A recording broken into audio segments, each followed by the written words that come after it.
കോയമ്പത്തൂരത്ത് നേരത്തെ നമ്മൾ കണ്ടു പിങ്ക് ബസ് എങ്ങനെയാണ് അവിടെ ഒരു തെരഞ്ഞെടുപ്പ് വിഷയമാവുന്നത്. ഇനി പോകുന്നത് അവിടെ അവരെ ബാധിക്കുന്ന മറ്റൊരു പ്രധാനപ്പെട്ട വിഷയം. 2 വർഷം മുൻപ് തമിഴ്നാട്ടിൽ വൈദ്യുത ചാർജ് വർദ്ധിപ്പിച്ചിരുന്നു. അത് വലിയ ഭാരമായി എന്ന് പറയുകയാണ് ചെറുകിട വ്യവസായ മേഖലയിലുള്ളവർ. തെരഞ്ഞെടുപ്പ് കാലത്ത് സജീവ ചർച്ചയാകുന്ന ഒരു വിഷയമാണ് തമിഴ്നാട്ടിൽ ഈ വൈദ്യുത ചാർജ് വർധന. ഇതെന്താണെന്നറിയോ? ഇത് നമ്മുടെ മോട്ടോർ പമ്പിൻ്റെ ഒരു സ്പെയർ പാർട്സാണ്. ഈ സ്പെയർ പാർട്സ് പലതും കോയമ്പത്തൂരിലെ ഇത്തരം ചെറിയ സ്ഥലങ്ങളിൽ നിന്ന്, ചെറിയ ഫാക്ടറികളിൽ നിന്ന് ഉണ്ടാക്കിയിട്ടാണ് വലിയ കമ്പനികളൊക്കെ, നമുക്ക് പേരറിയാവുന്ന പല കമ്പനികളും ഇത്തരം സ്ഥലങ്ങളിൽ നിന്നാണ് ഉണ്ടാക്കി കൊണ്ടുപോകുന്നത്. ഇങ്ങനെ സ്പെയർ പാർട്സൊക്കെ നിർമ്മിക്കുന്ന ഒരുപാട് കേന്ദ്രങ്ങൾ, ആയിരക്കണക്കിന് കേന്ദ്രങ്ങൾ കോയമ്പത്തൂരിലുണ്ട്. നമുക്ക് കാണാം, ദാ മോട്ടോറിൻ്റെ പല ഭാഗങ്ങളും. ഈ ഭാഗം നമുക്ക് അറിയാവുന്നല്ലേ. कौन सा जगह आपका? बिहार। बिहार में गया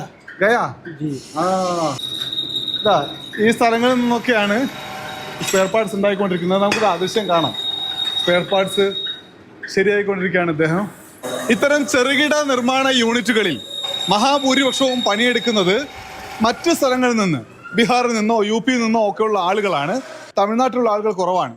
പക്ഷേ ഇത് നടത്തുന്നത് തമിഴ്നാട്ടുകാരാണ്. അവർക്ക് ചില കാര്യങ്ങൾ പറയാനുണ്ട്.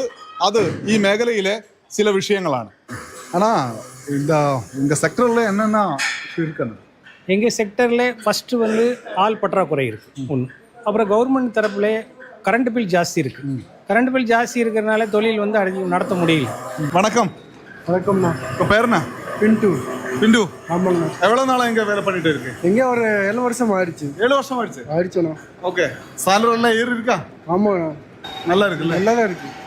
தேர்தல் வரப்போகுதல்ல இங்கே? ஒரு சொல்லிட்டே இருக்கு எல்லாமே. நம்ம ஹிந்தி பையன் தானே, நமக்கு தெரியாத இப்போ இருக்குன்னு தெரியலையே. இங்கே ஹிந்தி தானா? ஆமாம், ஹிந்தி தான். எந்த ஊர்? ஊர் பீகார் தான். பீகார் தான்? ஆமாம். தமிழ் நல்லா பேசிட்டு இருக்கு? இங்கே 7 வருஷம் 8 வருஷம் ஆயிடுச்சுண்ணா. எதுக்குடா? ஓகே. இப்போ ரா மெட்டீரியல்ஸ் பார்த்தீங்கன்னா ஒரு ஃபிக்ஸட் சார்ஜ் மாதிரி இல்லாமல் ஃப்ளெக்சிபிளாக இல்லாமல் டே டு டே வந்து அது வந்து அதிகமாக பண்ணிகிட்டே போயிட்டுருக்காங்க. அது ஒரு பெரிய ப்ராப்ளத்தை எங்களுக்கு இங்கே உருவாக்கிட்டு இருக்கு. ഇങ്ങനെ എത്തുന്ന ഈ കേസിങ് ഈ നിലയിൽ ഫിനിഷായി കിട്ടാൻ വേണ്ടി 14 രൂപയാണ് ഇവർക്ക് ലഭിക്കുക. പക്ഷെ ആ 14 രൂപ ലഭിച്ചാൽ പോരാ, അതിലധികം ചെലവ് വരുന്നു എന്നുള്ളതാണ് ഇവരിപ്പോൾ പറയുന്ന ഒരു പ്രശ്നം. மெயின் பிரச்சனை வந்து என்னென்னா, மின்சார கட்டணம் வந்து 2 வருஷத்துக்கு முன்னாடி உயர்த்தினாங்க. நாங்கள் நீண்ட காலம் வந்து அதை நிலை கட்டணத்தை வந்து ஃபிக்ஸட் சார்ஜ் குறைக்க சொல்லி கேட்டுட்ருக்கோம். இன்னும் அது செய்யலை. அதை செய்வதாக வாக்குறுதி கொடுக்குறவங்களுக்கு ஆதரவு கொடுப்போம் நாங்கள். ഈ ചെറുകിട വ്യവസായ മേഖലയിൽ നിന്നുള്ള വരുമാനം കൊണ്ട് ജീവിക്കുന്ന ലക്ഷക്കണക്കിന് പേർ തമിഴ്നാട്ടിലുണ്ട്.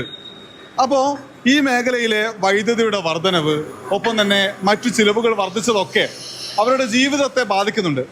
അത് പരിഹരിക്കുന്ന, ആ പ്രശ്നം പരിഹരിക്കുന്ന ആളുകൾക്ക് ഞങ്ങൾ വോട്ട് ചെയ്യും എന്ന് ഈ മേഖലയിലുള്ളവർ പറയുന്നു. നിഖിൽ ജോസഫിനൊപ്പം കോയമ്പത്തൂരിൽ നിന്ന് അനൂപ് ദാസ്, മാതൃഭൂമി ന്യൂസ്.